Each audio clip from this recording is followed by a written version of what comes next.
Welcome back to my channel. ಹೊಸದಾಗಿ channel ನೋಡ್ತಾ ಇದ್ದರೆ ಸಬ್ಸ್ಕ್ರೈಬ್ ಮಾಡಿಕೊಂಡು ಸಪೋರ್ಟ್ ಮಾಡಿ. ಮಂಗಳವಾರ ತಪ್ಪದೆ ಈ ಸಣ್ಣ ಪರಿಹಾರವನ್ನು ಮಾಡಿಕೊಂಡ್ರೆ, ಹಾಗೂ ಮಂಗಳವಾರ ತುಂಬ ವಿಶೇಷವಾಗಿ ಕುಜನಿಗೆ ಸಂಬಂಧಪಟ್ಟಂಥ ವಾರ.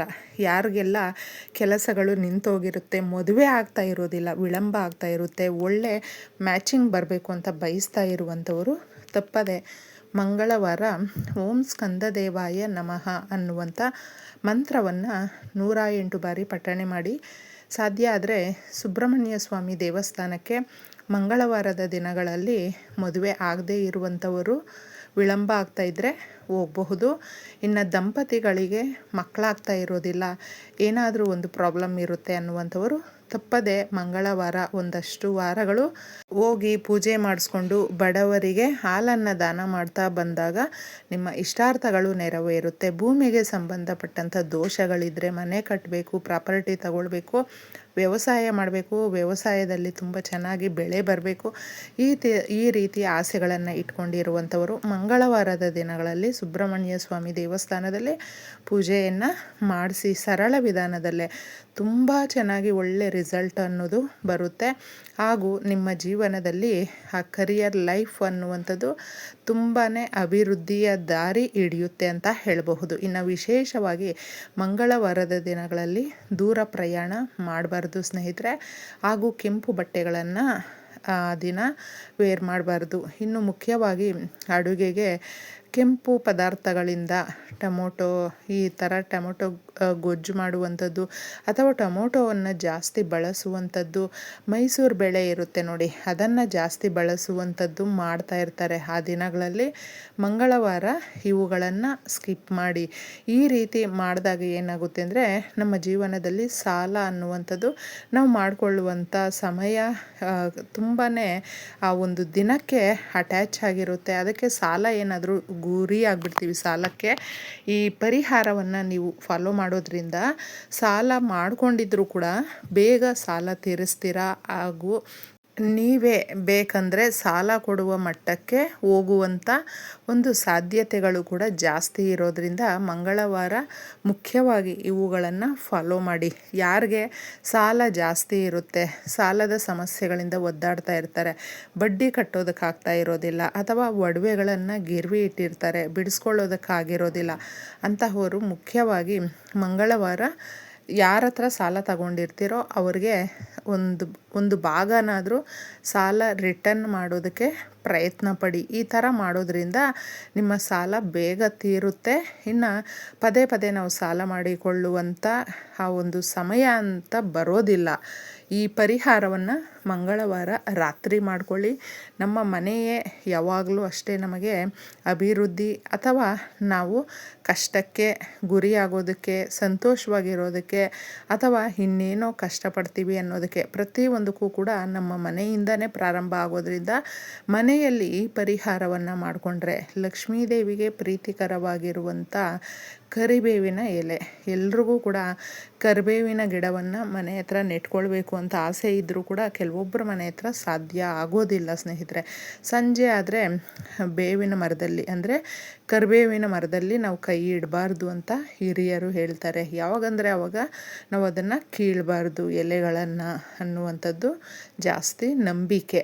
ಯಾರ ಮನೆ ಹತ್ರ ಈ ಗಿಡ ಇರುತ್ತೋ ಮಹಾಲಕ್ಷ್ಮಿಯ ವಿಶೇಷವಾದ ಆಶೀರ್ವಾದ ಅನ್ನೋದು ಇರುತ್ತೆ. ಸಾಸುವೆ ಪರಿಹಾರ ಶಾಸ್ತ್ರಗಳಲ್ಲಿ ಪ್ರಾಮುಖ್ಯವಾಗಿ ತೆಗೆದುಕೊಳ್ಳುವಂಥ ವಸ್ತುಗಳಲ್ಲಿ ಇದು ಬಹಳ ಮುಖ್ಯವಾಗಿರುತ್ತೆ. ದೋಷಗಳನ್ನು ನಿವಾರಣೆ ಮಾಡುತ್ತೆ, ನರದೋಷಗಳನ್ನು ನಿವಾರಣೆ ಮಾಡುತ್ತೆ. ಯಾಕಂದರೆ ನರದೋಷ ಅನ್ನುವಂಥದ್ದು ತುಂಬಾ ಕೆಟ್ಟದ್ದು, ಅಭಿವೃದ್ಧಿ ತಂದುಕೊಡೋದಿಲ್ಲ, ಸಮಸ್ಯೆಗಳನ್ನು ತಂದುಕೊಡುತ್ತೆ. ಇನ್ನೂ ಆ ಸಮಸ್ಯೆಗಳನ್ನು ಬಗೆಹರಿಸ್ಕೊಳ್ಳೋದಕ್ಕೆ ಮಾರ್ಗಗಳನ್ನು ತೋರಿಸ್ಕೊಡೋದಿಲ್ಲ. ಅದಕ್ಕೋಸ್ಕರ ಸಾಸುವೆಯನ್ನು ನಾವು ಬಳಸೋದ್ರಿಂದ ಏನಾಗುತ್ತೆ ಅಂದರೆ, ನಮ್ಮ ಎಲ್ಲ ರೀತಿಯ ನರದೃಷ್ಟಿಗಳನ್ನು, ನಕಾರಾತ್ಮಕ ಶಕ್ತಿಗಳನ್ನು, ಸಾಲದ ಸಮಸ್ಯೆಗಳನ್ನು, ಸಾಲದ ಬಾಧೆಯಿಂದ ನಾವು ಹೊರಗಡೆ ಬರೋದಕ್ಕೆ ಏನೆಲ್ಲ ಪ್ರಯತ್ನ ಪಡ್ತಾ ಇರ್ತೀವಿ, ಇದನ್ನು ಒಂದು ಸರಿ ನಾವು ಪ್ರಯತ್ನ ಪಡೋದ್ರಿಂದ ನಮಗೆ ಯಾವುದೇ ರೀತಿಯಾದಂಥ ನಷ್ಟ ಆಗೋದಿಲ್ಲ, ಲಾಭವನ್ನು ತಂದುಕೊಡುತ್ತೆ ಸ್ನೇಹಿತರೆ. ಕಷ್ಟಗಳು ಮೊದಲು ಹೋದಾಗ, ನಕಾರಾತ್ಮಕ ಶಕ್ತಿ ಮನೆಯಿಂದ ಅಲಕ್ಷ್ಮಿ ಹೋದಾಗ ಲಕ್ಷ್ಮೀದೇವಿ ಬರ್ತಾಳೆ ಮನೆ ಒಳಗಡೆ. ಅದಕ್ಕೋಸ್ಕರ ನೀವು ಮಂಗಳವಾರ ಪ್ರದೋಷದ ಸಮಯ ದಾಟದ ಮೇಲೆ ಈ ಪರಿಹಾರವನ್ನು ಮಾಡ್ಕೊಳ್ಳಿ. ಈ ರೀತಿ ನಾವು ಮಾಡ್ಕೊಳ್ಳೋದ್ರಿಂದ ನಮ್ಮ ಮನೆಯಲ್ಲಿ ಅನುಕೂಲಗಳು ಜಾಸ್ತಿ ಆಗುತ್ತೆ, ಅಂದರೆ ಅಭಿವೃದ್ಧಿಗೆ ದಾರಿ ಮಾಡಿಕೊಡುತ್ತೆ.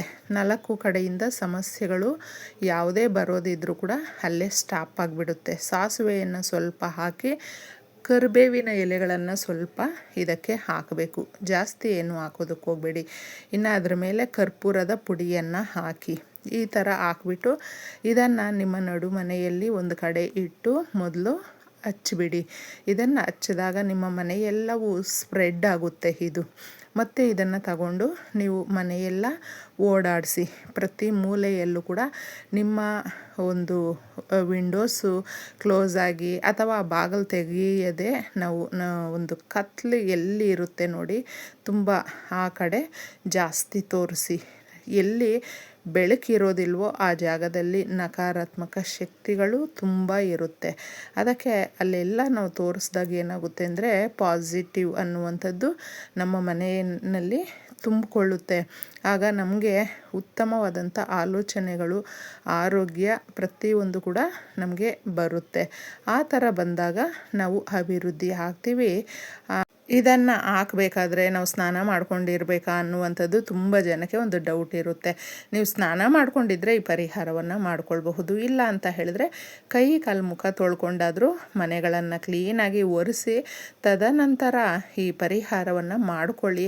ಇದನ್ನು ನಾವು ಆ ರೀತಿ ಮಾಡ್ಕೊಳ್ಳೋದ್ರಿಂದ ಮಂಗಳವಾರಕ್ಕೆ ತುಂಬಾ ಶಕ್ತಿ ಇದೆ. ದುರ್ಗಾದೇವಿಯ ವಾರ ಅಂತ ಕೂಡ ಹೇಳ್ತೀವಿ, ಹಾಗೂ ಕುಜನ ವಾರ. ಕುಜನಿಗೆ ಯಾವಾಗಲೂ ಅಷ್ಟೇ ಏನಾದರೂ ನಾವು ಕೆಲಸಗಳನ್ನು ಮಾಡ್ತಾಯಿದ್ರೆ ಅದನ್ನು ಪದೇ ಪದೇ ಮಾಡಿಸುವಂಥದ್ದು. ಸಾಲವನ್ನು ತೀರಿಸೋದಕ್ಕೆ ಇದನ್ನು ಮಾಡ್ತಾಯಿದ್ದೀವಿ ಅಂತ ಸಂಕಲ್ಪ ಮಾಡ್ಕೊಳ್ಳಿ. ನಮ್ಮ ಮನೆಯಲ್ಲಿ ಇರುವಂಥ ಬಡತನ, ಅಂಧಕಾರ ಓಡಬೇಕು, ಕಷ್ಟಗಳು ದೂರ ಆಗಬೇಕು ಅಂತ ಬೇಡಿಕೊಂಡು ನೀವು ಈ ರೀತಿ ಮಾಡಿದಾಗ ತಪ್ಪದೆ ಅದು ಎಲ್ಲವೂ ಹೋಗುತ್ತೆ. ಮನೆಯಲ್ಲಿ ಯಾವಾಗಲೂ ಸಂತೋಷವಾಗಿ ಇರುವಂತೆ ನೋಡುತ್ತೆ. ಯಾಕಂದರೆ ಮಕ್ಕಳು, ಯಜಮಾನರು, ಗಂಡ ಹೆಂಡ್ತಿ ಅಂತ ಸಂಬಂಧದಲ್ಲಿ ಯಾವುದೇ ರೀತಿಯಾದಂಥ ಒಂದು ನಗು, ಖುಷಿ, ಚೆನ್ನಾಗಿ ಮಾತಾಡಿಕೊಂಡು ಈ ಥರ ನಾವು ಇರೋದೇ ಇಲ್ಲ. ಒಂದತ್ರ ಕೂತ್ಕೊಂಡು ಊಟ ಮಾಡೋದಿಲ್ಲ, ಮಾತಾಡೋದಿಲ್ಲ, ಕಷ್ಟಗಳು ತುಂಬ ಇದೆ ಅನ್ನುವಂಥವರು ಇದನ್ನು ತಪ್ಪದೇ ಮಾಡ್ಕೊಳ್ಳಿ ಸ್ನೇಹಿತರೆ. ಎಲ್ಲರ ಮನಸ್ಸು ತಿಳಿಯಾಗುತ್ತೆ. ತುಂಬ ಆಲೋಚನೆಗಳು ಉತ್ತಮವಾಗಿ ಬರೋದ್ರಿಂದ ಎಲ್ಲರೂ ಕೂಡ ಚೆನ್ನಾಗಿರ್ತಾರೆ. ಹಾಗೂ ಅವರಿಗೆ ಒಂದು ದುಡಿಯುವಂಥ ಛಲ ಅನ್ನುವಂಥದ್ದು, ಆದಾಯ ಜಾಸ್ತಿ ಬರುವಂತೆ, ಕೈಗೆ ಬಲ ಜಾಸ್ತಿ ಬರುತ್ತೆ. ಯಾರು ದುಡಿತಾ ಇರ್ತಾರೆ ನೋಡಿ ಅವ್ರಿಗೆ ವಿಶೇಷವಾದಂಥ ಲಾಭಗಳನ್ನು ತಂದುಕೊಡೋದಕ್ಕೆ ಈ ಪರಿಹಾರ ಸಹಾಯ ಮಾಡುತ್ತೆ. ಎಲ್ರಿಗೂ ಒಳ್ಳೆಯದಾಗಲಿ. ಧನ್ಯವಾದ.